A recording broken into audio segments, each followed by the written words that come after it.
In this video, I'm just going to talk a little bit about the maps for the game. This is an example of one of the maps. In the final game, there'll be three. This one's completed. I'm sort of 3/4 the way through the second, and there will be a third one in addition. And this one's sort of indicative of the key mechanics of the map. The size of the map, it's about 31.5 inches long by about 9.5 inches that way, or if you prefer metric, about 80 centimeters to about 24 centimeters. And as you can see, and I've pulled the camera right out, the map is split into zones, what I call zones. Depending on the scenario will depend on where your starting zones are.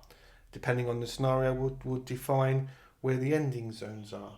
In this example, with this scenario, the player starts with all their forces in these three zones here, and their objective is to get to the final zone on the far right, zone number 23. Each zone is numbered, and the player, during play, will be working their way, in this example, to the right. Sometimes they may have to go back a little bit, as some of the enemy may surprise them, depending on what happens during the game. In addition, when you set the map up, when you set the scenario up, some of the zones may have special rules specific to that scenario, and to represent that, you get these special rule counters. You just cut one of those out and mount it and put it on the zone that the scenario tells you, and then when you get into that zone, you refer to the special rules for that zone, specifically for that scenario. There may be two or three scenarios per map, but the special rules will differ between the actual scenario, specifically to that scenario. So let's have a little zoom in and have a look at one of the zones. So sticking with the same map and the same scenario, and in this example, I've set it up so we're sort of already a little way into the scenario. Each zone has, broadly speaking, the following information. It has the zone number, so no two zones have the same number. And this is for those special rules. So these units here are in zone number 10. Then it has two numbers in the top right, and these are important pieces of information. What this tells the player is three things. One, it tells them how many infantry counters as a player I can place into this zone, and that's represented by the circle and the number. So this zone has 3 infantry counters maximum. I don't have to put 3 in if I don't want to, but the maximum number I can put of infantry counters is 3. And remember, in infantry counters, anything that's a square counter is an infantry counter. So that may be anti-tank, that may be airborne, that may be infantry. Whatever a square counter is, I can have a maximum of 3 of those. The number to the left there, that's in a square, that represents the maximum number of armoured fighting vehicles counters that I can place into the zone. So for example, this one, I can place 2. So the maximum number of counters I can put into this zone here is 3 infantry and 2 armoured. I can never place more than that. Any that happen to find their way into there will have to be removed at the end of the turn.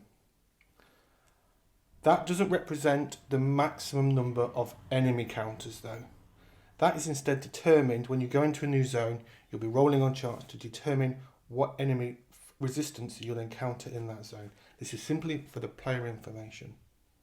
Now the second piece of information those numbers tells you is the colour, and it's the colour of the symbols, and that represents the amount of cover, natural or otherwise, that benefit the enemy. They do not benefit the player, they benefit the enemy.